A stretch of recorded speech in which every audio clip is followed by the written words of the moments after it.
여러분 뵙게 돼서 반갑습니다. 제가 이제 발표할 내용은 이미 여러분이 받아가지고 계신 그 가이드북에 뭐 1페이지라고 이제 나와 있지는 않은데 거기 이제 청춘의 성 어떻게 지도할까 제목이 그렇게 잡혀 있습니다. 어떤 분들은 생각하시기를 당신 청춘 얘기하기 너무 늙은 게 아니에요. 이제 그렇게 생각할지 모르겠는데 뭐 사실 맞습니다. 청춘의 성을 얘기하기에는 좀 그렇긴 한데 단지 성하고 송하고 비슷해가지고 제가 송씨니까 제가 그 현재 나이는 뭐 65세입니다. 그러니까 좀 나이가 많은데 25세 때 이제 그 젊은이들 대학부나 또 그 대학생 지도할 때 이제 성 문제와 연를 이제 안 할 수가 없었고 그 이후에도 뭐 여러 가지 관심을 갖고 나중에 또 결혼하고 저희 아이들이 또 이런 대학생 청년 시절을 지나니까 그 아이들하고 대화하고 또 지도해야 되니까 이런 문제를 이제 겪었고요. 그래서 사실은 거의 잘 떠나보낼 수 없는 그런 좀 심각한 주제가 아닌가 이런 생각을 제가 갖게 됩니다. 그 2페이지 보시면요, 제가 말씀드릴 내용이 1, 2부로 나누어져 있는데 제 1부가 일단 실태고요. 제 2부는 교육과 지도가 필요한 사항. 여기 참석하신 분들이 주로 제가 이제 판정하기에 우리가 또 광고도 그렇게 했고 주로 신학생분들이나 전도사님들이나 하여튼 이 젊은이들을 지도하시는 지도자분들이 퍼센티지가 이제 거의 높다고 생각하기 때문에 이제 그런 시각에서 제 2부의 내용이 진행되도록 그렇게 돼 있습니다. 다시 이제 2페이지로 오셔서요. 그 실태, 그리스도인 청년들의 실태, 그 초반에는 몇 가지 한 7가지의 우리 주위에서 많이 들리는 그 소문들을 정리를 해봤어요. 뭐 이런 것들은 우리가 금방 파악할 수 있는 그런 내용들입니다. 일일이 제가 읽든지 뭐 그렇게 할 필요는 없을 것이라고 제가 생각합니다. 이제 뭐 사귀면은 거의 잠자리 가는 것도 이제 많이 나타나고 그 네 번째 항목도 믿는 청년들이나 믿지 않는 청년들이나 별반 차이가 없다. 뭐 이런 것들이죠. 또 6번째 항목도 어떤 경우에는 이제 교회 전도사님들하고 청년부 자매들이 인볼브가 돼가지고 그 어려움을 이제 겪든지 어려움을 끼치든지 이런 사례도 지금 꽤 많은 것으로 이야기가 되고 있습니다. 그래서 이러한 심각한 이거에 비해서 이 청년들이나 이 대학생 연령의 성적 실태가 어떤지에 대해서 사실 별로 과학적인 연구는 많지 않았습니다. 제가 가진 자료가 저희가 이제 작년에 한 거 말고는 하나밖에 모르겠어요. 일반 대학생들은 꽤 있는 거로 제가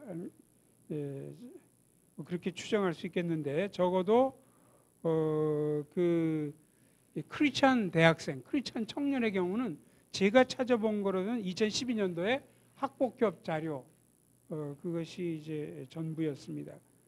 근데 여기 보면은 그 2페이지 거기 나오죠. 혼전 성관계에 대한 견해, 뭐 이거는 뭐 견해니까 그거 말고 실제 두 번째 성관계 경험 여부가 상당히 건실한 거로 나와요. 거기 보면은 15.8%만 성관계를 경험했고 나머지는 성관계를 경험하지 않았다는 거죠. 그러니까 그래서 이것만 보면은 뭐 그렇게 심각하지 않네라고 생각할 만하죠. 또 이제 그런 생각이 이제 듭니다. 근데 이것은 조금 통계의 가치로서는 올바른 실상을 반영하고 있는 것이 아닙니다. 이것은 제가 실제로 이 통계를 하신 분들, 책임진 분들하고 대화도 나누고 이메일도 하고 이제 들어보니까 좀 부정확하다는 게 이제 나오죠. 이거 조금 이따 이제 나오게 됩니다. 그래서 이런 그 어려운 현실 속에 대체적으로 이제 지도자들은 이 페이지 바닥에 보면은 무진한 무관심, 아니면은 구태의연한 옛날식으로 이제 막 정죄 일변으로만 나간다든지 뭐 이런 식으로 이제 하는 거예요.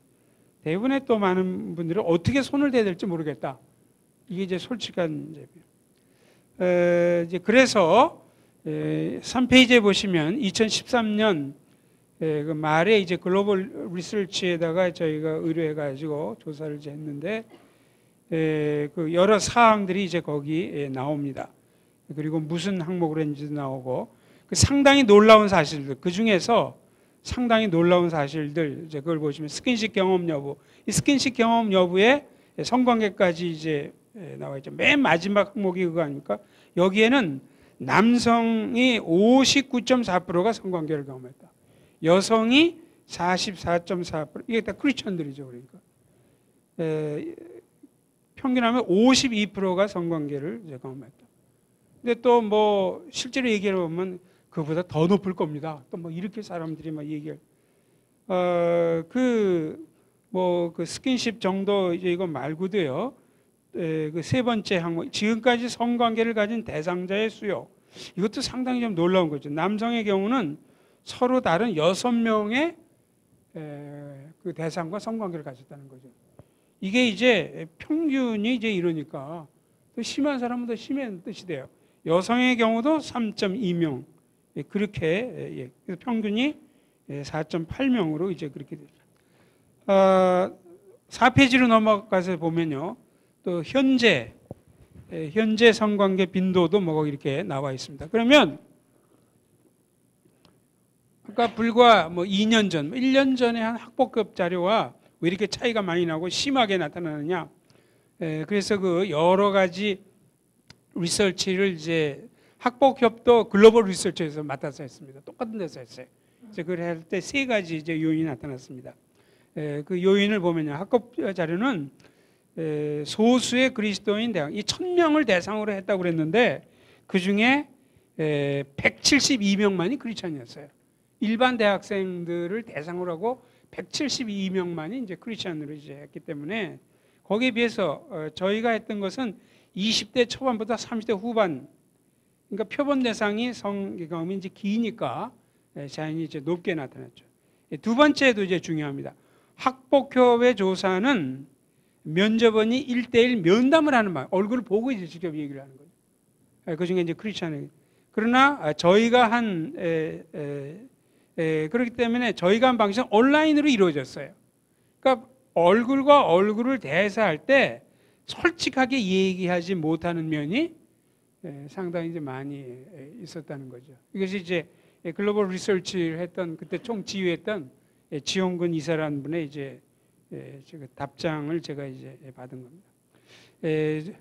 셋째는 이때 학폭협 자료는 대학생들 전반적 라이프스타일 여러 가지 하는 중에 일부러 성의식을 이제 했어요. 그래서 성의식에 대한 관심도가 중도적이다 이렇게 할 수 있는데 저희가 했던 교탐포 조사는 처음 할 때부터 이게 성격에 대한 성에 대한 것입니다. 이 설문에 응답하시겠습니까? 라고 이제 선택을 해가지고 한 거기 때문에 성의식에 관해 흥미나 관심이 높은 이들이 많이 참여했고 요것도 통계 수치의 차이를 가져왔다. 이제 이러한 그래서 그 지용근 그 이사 그분 자신 하는 말이 2014년도 우리가 작년 말에 한 게 이게 훨씬 현실을 반영하는 것입니다. 학폭협 조사 그 경우는 그 실효성이 낮습니다. 같은 걸 했던 분이 이제 그렇게 얘기를 합니다. 자, 그래서 이게 이제 우리 현실인데 어떻게 그러면 우리가 지도자로서 교육이나 지도를 이제 해야 될 것인가? 뭐 처음부터 말씀드리지만 이게 딱 부러지게 예스냐 노우냐로 딱 나오는 해답은 없어요. 기독교 뭐 교리조차도 서로 해석이 다를 수가 있는데 윤리적인 삶이나 이런 것들은 훨씬 복잡하죠. 삶은 항상 그렇게 단차원적이지 않습니다. 그러나 그렇다고 그래서 아무 이야기도 이제 안 할 수는 없는 것이고 필요한 것들을 이제 몇 가지를 이제 해봤습니다. 그래서 저는 그 교육과 지도가 필요한 사항 여기에 대한 것을 몇 가지를 이제 거기 이제 열거했는데요. 제일 먼저는 거기 바로 나오는 것 성에 대한 기독교적 관점을 우리가 늘 청년과 대학생들이 기회가 있을 때마다 가르쳐야 한다. 그것이고 6페이지에 가서 보시면 두 번째 교육과 지도가 필요한 사항 중에 뭐 여러 가지가 있지만은 특별히 6페이지 중간에 이 데이트와 스킨십에 대한 이런 것이 또 매우 중요하다. 근데 그것을 우리는 이제 기독교인들이니까 특별히 주님이 강조한 것처럼 이웃사랑의 관점에서 이런 것들을 교육시키고 이제 가르쳐야 한다. 그러면 이 데이트와 스킨십으로 전부가 다 문제가 해결되는 건 아니죠. 그래서 11페이지 바닥에 가서 보시면 흔히 제기되는 어려운 질문들과 이에 대한 잠정적 답변. 그래서 스킨십 같은 것은 지난 4월에 저희가 할 때 또 제가 맡아서 했고 상당히 자세하게 거기 다루었어요. 그러나 이제 다루지 않은 것이지만 상당히 어려운 질문들 6가지 사항을 흔히 오는 6가지 질문을 거기에 대해서 어떻게 우리가 지도자로서 이제 반응할 수 있을 것인가를 간략히 그래서 이제 제가 잠정적이다 이렇게 이제 말씀을 드린 거죠. 그리고 나서 14페이지 가서 보시면 구체적으로 필요한 대책 4가지 그런 식으로 이제 그 제2부를 구성을 했습니다. 자, 그러면 4페이지로 다시 와 보시죠. 첫째, 성에 대한 기독교적 관점. 비록 성에 대한 오용과 잘못된 것이 많지만 우리는 먼저 성경과 또 성경에 기초한 신학이 가르치는 이 성이 뭔가라는 것을 이야기를 해야 된다는 거죠. 대체로 성경은 상당히 긍정적으로 얘기합니다. 근본적인 면에서 성을 긍정적으로 얘기합니다. 이 타락한 이 세상에는 그러나 부정적인 것들이 많이 나타났지만 성은 타락 이후에 생긴 게 결코 아니죠. 이미 창조하면서부터 있는 거예요. 그렇기 때문에 이 히브리적, 유대교적, 기독교적 관점은 상당히 긍정적입니다. 그래서 성은 창조주 하나님의 선물이다. 이제 그것을 제가 이제 한 3가지 사항을 정리를 했죠. 이것은 뭐 일일이 여기서 아주 자세하게 제가 설명을 할 필요는 없을 것이라고 생각을 합니다.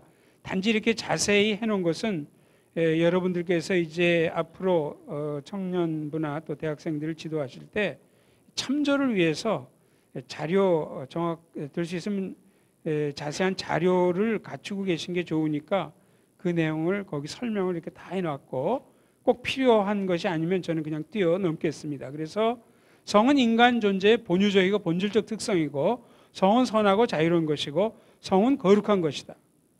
그래서 성이 거룩하다 할 때도 많은 사람이 오해를 해요. 5페이지에 보면 위생적으로 깨끗한 우리 거룩하다 그러면 은연중에 그런 생각을 합니다. 특별히 동양 사람들은 그렇죠. 또 저음자는 아니면 될 수 있는 한 금욕적으로 접근해야 하는 여기서 거룩하다라는 것은 그런 뜻은 결코 아닙니다. 오히려 성별됐다. 하나님의 목적에 충당되면은 그것이 성이 거룩한 것이다. 이렇게 얘기할 수 있죠. 그럼 하나님의 목적이 뭐냐? 여기서 여기는 안 나와 있고 6페이지에 보시면요. 6페이지에 보시면 중간 정도에 남녀의 성행위가 갖는 최소한의 목적 이거보다 더 있을 수도 있는데 최소한의 목적 4가지죠. 한마디로 연합, 자녀 생산, 쾌락, 친교 둘 사이의 인격적 팔로우십이라는 거죠. 남녀 사이에. 그래서 이런 것이 이루어지면 되는 거지 뭐 위생적으로 깨끗하다든지 점잖다든지 될 수 있는 한 금욕적으로 접근해야 하는 그런 것은 이제 아니라는 거죠. 5페이지로 다시 돌아오셨어요. 그러나 이렇게 성이 뭐 선물이고 하지만 역시 현재 우리는 타락한 세상에 살고 있습니다. 그걸 부인할 수는 없죠. 뭐 여기에 타락한 세상이기 때문에 여러 가지 문제점이 많이 생기는 거고, 그래서 제가 이제 요 말씀과 연관해서 소개한 구절은 디모데전서 4장 3절부터 5절인데요. 바로 그 5페이지 꼭대기에 나오지 않습니까? 혼인을 금하고 어떤 음식물은 먹지 말라.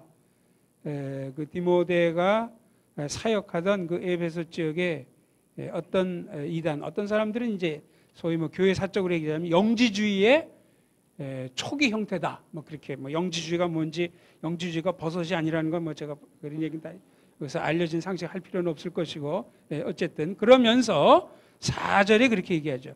하나님이 지으신 모든 것이 선함에 감사함으로 받으면 버릴 것이 없나니. 사실 바울 사도는 결혼을 안 한 존재예요. 또 실컷 먹고 마시고 하지도 않은 존재예요, 사실. 그래서 바울 사도의 개인 사정을 보면 굉장히 금욕적으로 조치를 취해야 할 텐데 전혀 그렇지 않습니다. 결혼 생활을 즐기지도 않은 바울이 하나님이 지으신 모든 것, 여기에는 성과 음식물에 대한 게 들어가죠. 바울 사도는 고린도후서 11장 같은 보면 먹지 못하고 줄이고 이런 때가 훨씬 많았다고 얘기해요. 그러니까 자기는 성적으로나 음식을 즐긴 사람이 아닙니다. 그런데도 불구하고 하나님이 지으신 모든 것이 선함에 감사함으로 받으면 벌 것이 없다. 이게 긍정적인 자세를 이야기를 하죠. 그렇지만 타락을 알기 때문에 5절에 하나님의 말씀과 기도로 거룩해진다. 이 거룩해진다는 것이 아까 얘기한 네 가지 제가 하나님 목적이 충당되는 그걸 얘기한 거죠. 그래서 거기 본 것처럼 말씀의 원리를 쫓아야 됩니다. 이 타락한 세상에서는. 그리고 기도하는 가운데 하나님의 뜻을 분별해야지만 이 거룩성이 실현될 수 있죠. 그렇지 않으면 너무 그 타락의 영향이 세기 때문에 우리가 하나님이 원하신 걸 못하게 돼요. 성에는 3가지 수준이 있다. 뭐 이것도 상식적인 거기 때문에 여기서 자세히 설명 안 하겠습니다. 신체적 생리적 양상, 심리적 차원, 그다음에 영적 수준, 뭐 이 3가지 수준은 조금씩 오버래핑 되기도 하지만 그 내용은 그걸 참조해 보시면 알 것입니다. 6페이지로 가서요. 성은 인격적 관계의 맥락에서 완성된다. 그래서 이런 것들이 사실은 매우 중요한 이런 것인데, 인격적 관계라고 얘기할 때 3가지 필수 요건이 있죠. 인간은 두 사람의 이성 사이에서만 성의 이상을 실현할 수 있다. 두 사람의 이성입니다. 여기에서는 자연히 동성 사이의 관계는 이제 배제가 되고, 이제 뭐 그런 여러 가지가 있지만 지금 뭐 제가 뭐 동성애를 얘기하려고 하는 건 아니고요. 어쨌든 그래. 그러면 두 사람의 이성 만나기만 하면은 인격적 관계 형성되느냐? 아니에요. 서로가 상대방을 수단화하지 말아야 된다는 거예요. 아무리 두 사람이 신학적으로 건전하게 뭐 남성과 여성이 결혼을 했다. 그래도 결혼 생활이 수단화할 수 있거든요. 그런 것은 아름다운 하나님 원래 의도하신 건 아니죠. 자신이 누리는 성적 쾌락과 욕구 충족의 수단으로, 이건 남성이 여성을, 여성이 남성, 그렇게 하지 말아야 된다는 거죠. 뿐만 아니고 한 걸음 더 나가서 언약 가운데서 헌신. 이것은 결혼식 할 때 뭐 이렇게 합니까? 라고 이제 서약하지만 이제 그때로 해서 같이 사는 동안 지속적인 이런 커미트먼트가 있어야죠. 이 3가지가 있을 때 인격적 관계, 성은 인격적 관계의 맥락에서 이제 완성되거든요. 그 나머지는 조금 설명드렸습니다. 크게 이제 두 번째로 이웃 사랑의 관점에서 본 데이트와 스킨십, 여러 가지 이제 성적인 문제가 유발이 되지만 데이트와 스킨십 여기에서 이제 어려움이 많이 초래되기 때문에 그것을 이제 조금 설명을 한 건데요. 특별히 보통 지금까지 나온 자료나 이런 것은 데이트와 스킨십 이런 것들을 그 이웃사랑의 관점에서 유별나게 조망한 그런 것은 많지는 않습니다. 물론 이웃사랑을 얘기한 저자들이 많이 있는데 아주 그 관점에서만 이렇게 한 건 그렇게 많지 않은 것 같아요. 그래서 이제 그런 면에서 한번 생각을 해봤습니다. 이웃사랑은 주님 자신이 아주 많이 강조한 거 아닙니까? 거기 보면은 6페이지에 이웃사랑은 하나님이 명령하셨고 성경의 명령입니다. 또 이웃사랑은 하나님을 사랑한다는 가시적 증거예요. 눈에 보이는 바 그 형제를 사랑하지 않으면 눈에 보이지 않는 하나님 사랑할 수 없다. 근데 여기서 이웃사랑이 뭘까요? 최소한의 특성 두 가지입니다. 이웃사랑은 최소한 이웃에게 해를 끼치지 않는 것으로 출발합니다. 우리가 뭐 교통도덕을 지킨다든지 될 수 있으면 끼어들지 않으려고 한다든지 이런 것들도 다 이제 마찬가지죠. 이웃사랑은 상대방의 필요에 따라 합당한 조치를 취한다. 소극적으로는 해를 안 끼치는 거지만 적극적인 것은 상대방의 필요에 따라 합당한 조치를 취하는 거죠. 그러면 데이트하고 스킨십이 인볼브되는 그 경우에 이웃은 누굴까요? 거기 이웃에 포함되는 이들 가운데 3번 데이트와 스킨십가요. 데이트하는 이성 친구가 바로 자기의 이웃이 되겠죠. 또 미래의 배우자도 포함할 것입니다. 현재는 아니지만 그래서 나의 배우자, 내 이성 친구의 배우자. 우리가 데이트한다고 꼭 그 사람과 결혼하게 되지 않을 수가 많잖아요. 모든 데이트를 딱 데이트 시작하면 이 사람과 빨리 결혼해야 된다. 뭐 그렇게 아무도 생각하지 않습니다. 이제 그래서 그러면 데이트하는 또 스킨십이 몰고는 그 대상에 대해서 해를 끼치지 말아야 되고 상대방의 필요에 따라 합당한 조치를 취해야 된다. 이제 그렇게 되는 것이죠. 그럼 데이트의 목표에 대해서 스탠리 그랜트라는 이제 불행하게 이분은 뭐 훌륭한 신학자지만 일찍 죽은 사람인데 어쨌든 그 사람의 책에 보면은 데이트의 목표를 세 가지로 1번, 2번, 3번 첫 번째 것일수록 제너럴합니다. 목표가 젊은이들이 자기 또래의 대상과 더불어 기분 전환도 하고 사교적 기술도 습득하는 오락적 교육적 기회가 된다. 데이트는 이성의 대상과 어떻게 관계를 맺는지 배우고 탐색하는 계기를 마련해 준다. 이제 좀 더 이제 발전적이죠. 3번 목표는 결혼 관계에서 자신에게 요구되는 특질이 무엇이고 장래 배우자로부터 기대하는 특질이 무엇인지를 고려하면 이성 교제에 지장을 제공한다. 그래서 이것을 염두에 둘 때 실제적으로 이러한 목표가 이루어지는 수단을 저는 한 4가지로 우리가 상정해 볼 수 있지 않을까. 그래서 그 원이 나와 있죠. 첫째는 서로 기도, 두 번째는 대화, 셋째는 활동, 네 번째는 접촉. 그 각각이 뭔지 설명이 있죠. 서로를 위한 기도와 더불어 함께 기도하는 것, 대화, 굉장히 중요. 각종 주제에 대한 이야기와 의견 교환. 근데 대부분의 이제 데이트가 스킨십, 또 스킨십도 너무 헤비한 스킨십으로 가기 때문에 거의 나중에 대화 같은 건 중요한 역할을 못 하게 되죠. 이게 큰 문제예요, 사실은.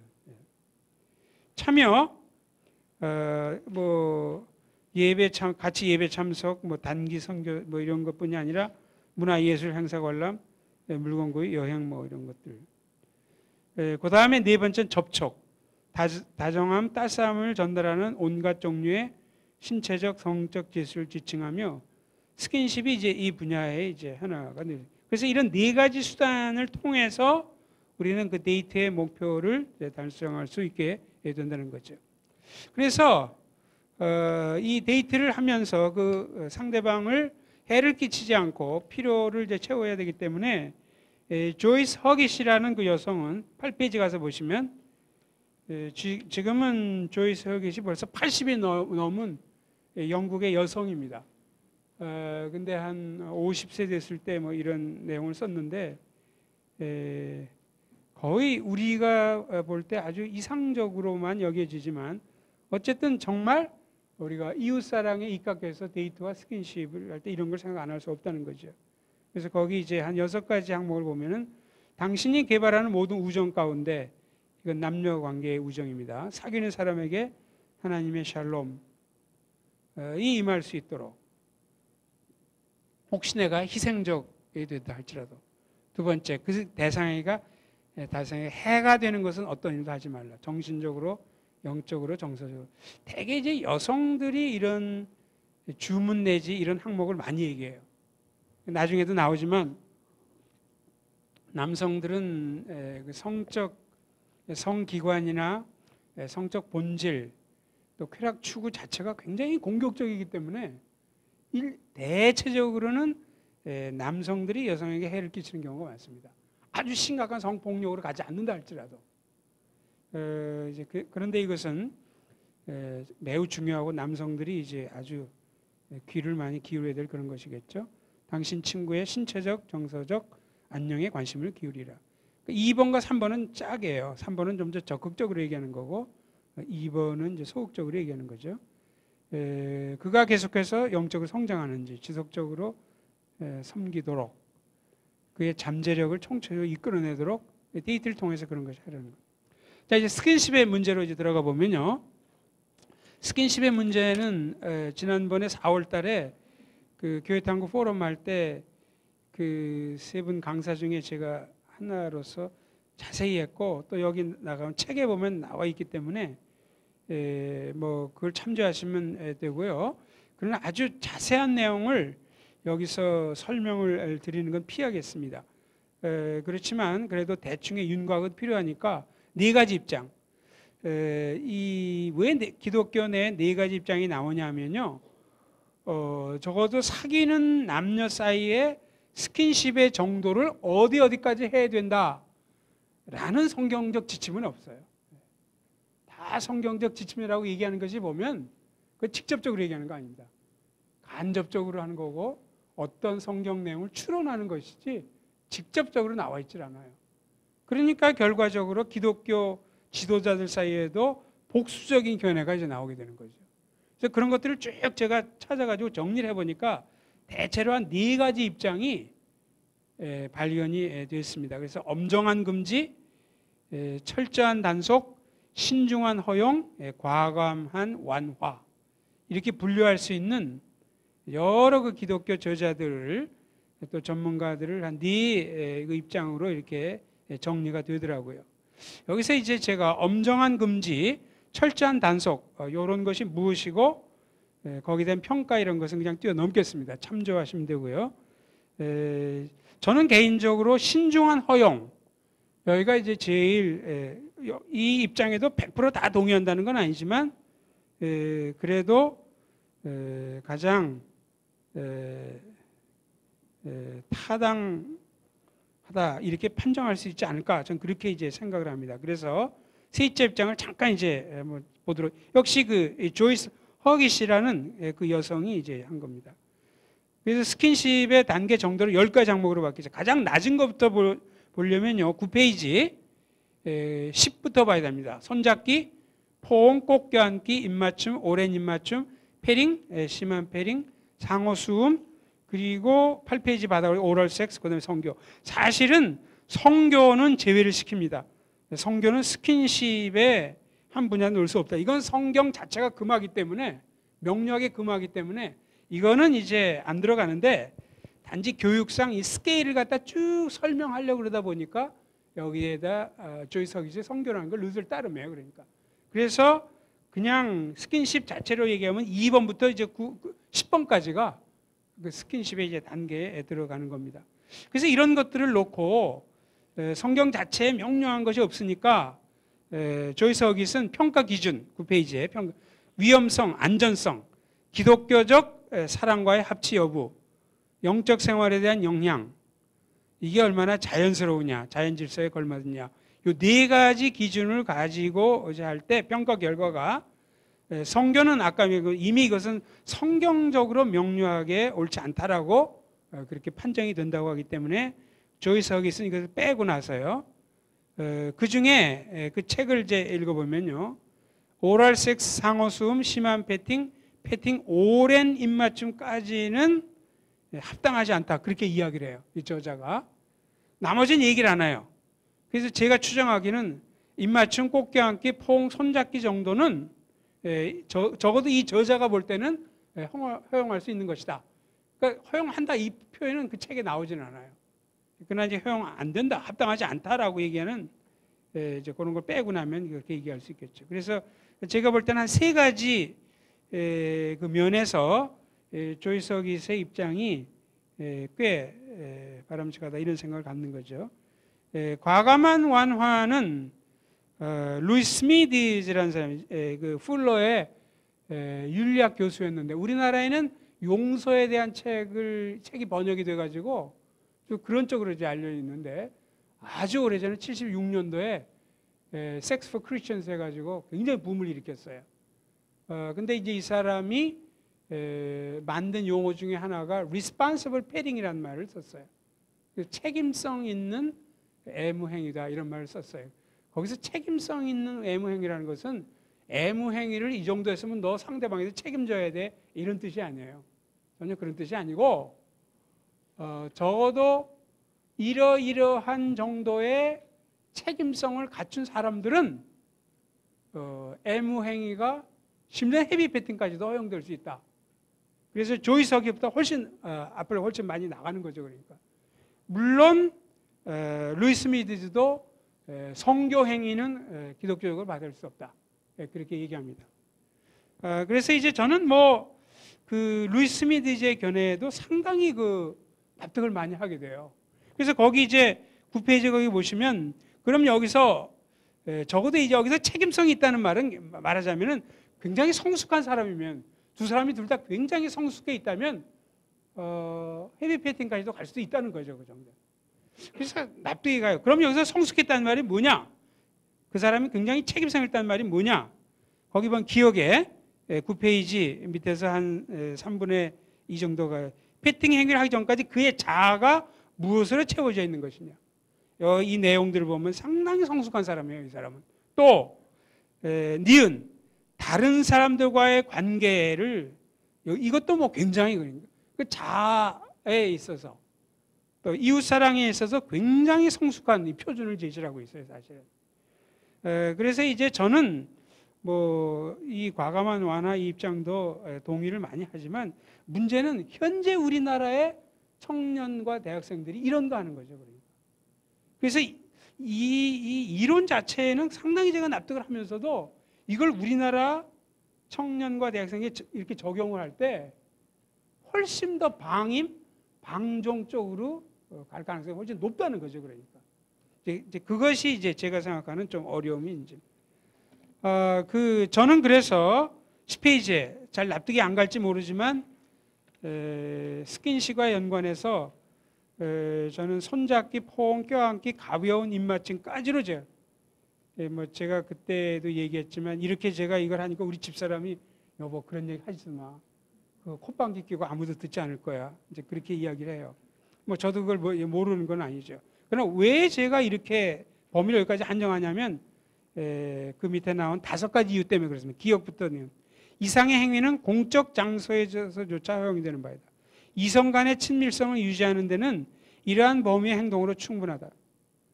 스킨십의 범위가 이 정도면 혹시 헤어진다고 해도 그 상대방과 더불어 그리스도 안에서 친구로 지낼 수 있다. 이 정도의 스킨십은 나중에라도 후회할 바를 남기지 않는다. 혹시 다른 그리스도인과 결혼을 한다고 해도 이 정도의 스킨십이면 그 배우자에게 부끄럽거나 미안한 마음을 갖지 않을 수 있다. 이게 정말 이웃을 내 몸같이 사랑한다면 이런 범위를 우리가 연약하고 또 청년들이 약하기 때문에 많이 이 범위를 넘어날지는 모르지만 그런 표준으로 저는 이렇게 그 다음에는 이제 남성과 여성의 차이입니다. 이것도 이제 제가 자세한 설명 안 해서 이 남녀 간 성적 감각이 너무 다르다는 것. 저도 만약 예전에 제가 결혼 전에 이런 것을 잘 배우고 교육을 받았더라면은 상당히 저의 이성교제나 스킨십이 달라졌을 것 같아요. 근데 뭐 아무도 이걸 가르쳐 주지도 않았고 뭐 예전엔 더욱 그랬죠. 또 이제 그 둘째상 신체적, 생리적, 심리적 차이 이런 것도 이제 마찬가지입니다. 그 다음에 세 번째로 그리스도인 젊은이들은 미래를 위하여 자신을 준비해야 한다. 이것도 이제 그 내용을 여러분이 참조하시면 좋겠습니다.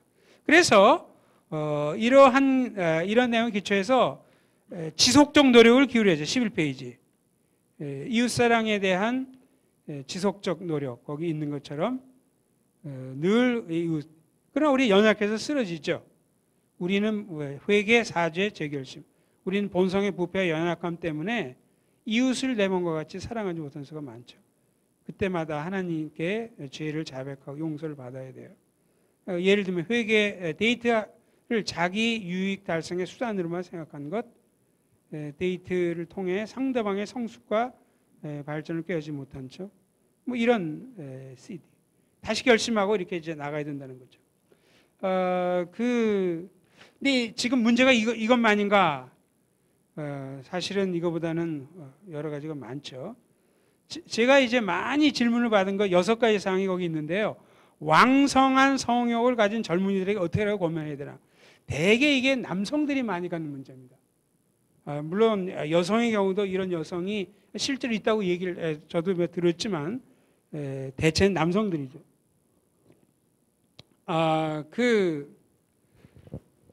가장 좋은 거는 하나님의 초자연적 개입에 의한 성욕의 절제. 이것이 다 이루어지면 제일 좋죠.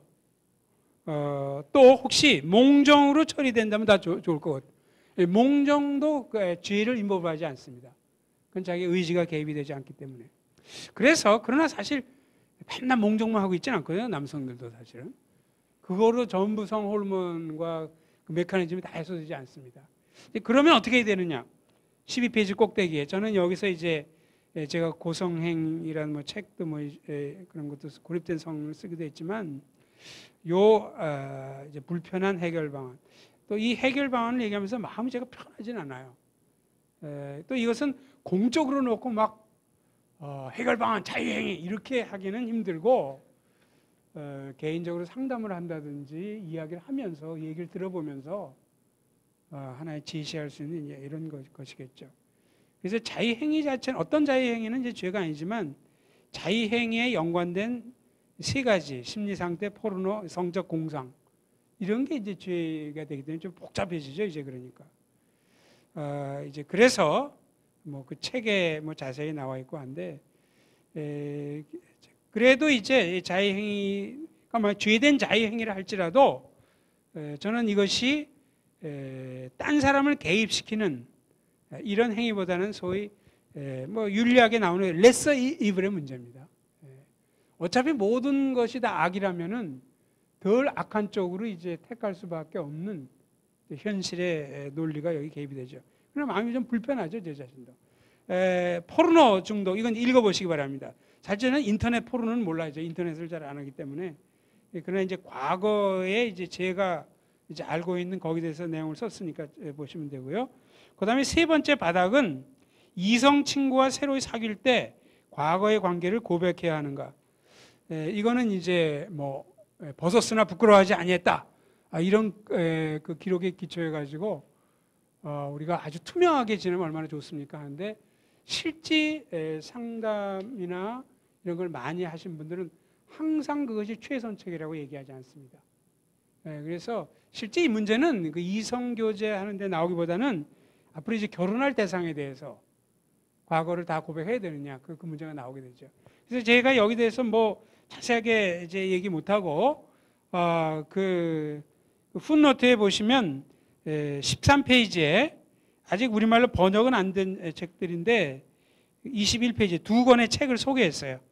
그래서 이제 원칙상으로 하는 것이 좋다. 저자들도 그렇게 얘기해요. 그러나 4가지 사항을 고려해야 된다. 그래서 그걸 고려하는 가운데 어떨 때는 당사자에게 다 고백하지 않는 것도 좋다. 이런 표현을 쓰니까 그건 여러분이 판단하시길 바라고. 원하지 않는 임신을 하고 남성과 이제 헤어진 경우. 조금 전에 우리 김 소장님도 이제 이게 참 어렵다 이렇게 얘기하는데 사실 대부분의 경우 우리나라 지금 낙태를 해요. 이게 뭐 원하지 않은 임신했는데 그 아기를 낳고 뭐 여기는 제가 만약에 이제 정말 아기를 낳게 한다면 어떤 방법을 해서 도와줘야 되느냐 이렇게 하는데 실질은 거의 낙태를 하죠.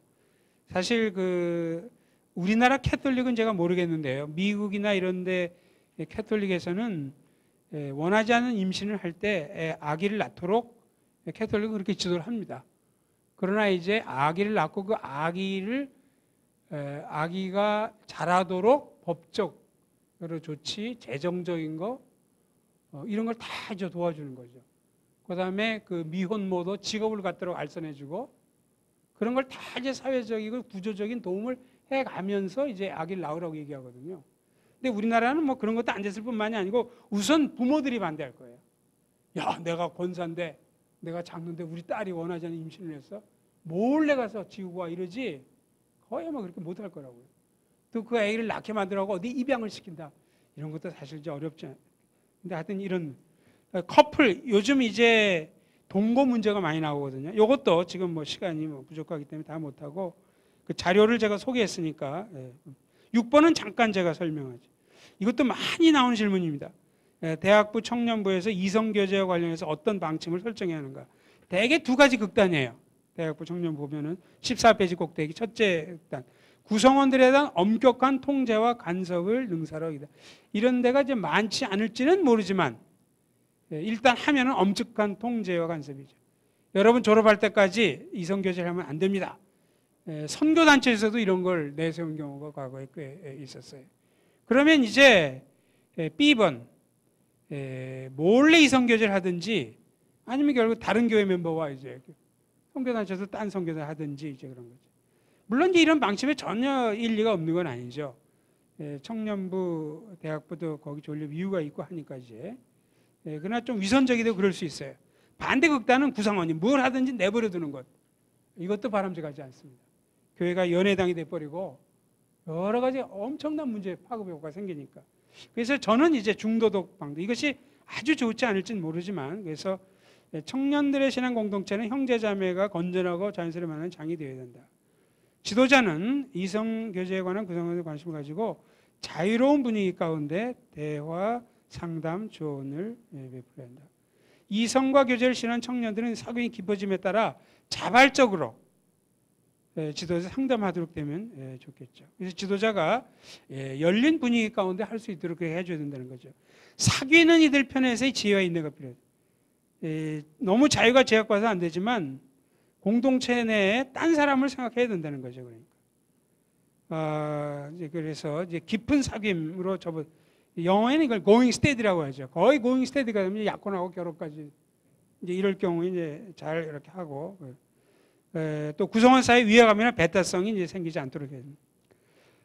그 마지막 이제 구체적으로 표현 네 가지. 첫째는 미혼의 또 심지어는 결혼을 한 청년 사역자들 자신부터 모범이 되어야 된다는 겁니다. 일반 그 청년들 보고도 빛과 소음이 되고 여러분도 이제 이웃사랑 해야 됩니다 하는데 자기들이 그걸 어기고 있으면 말이 되지 않죠.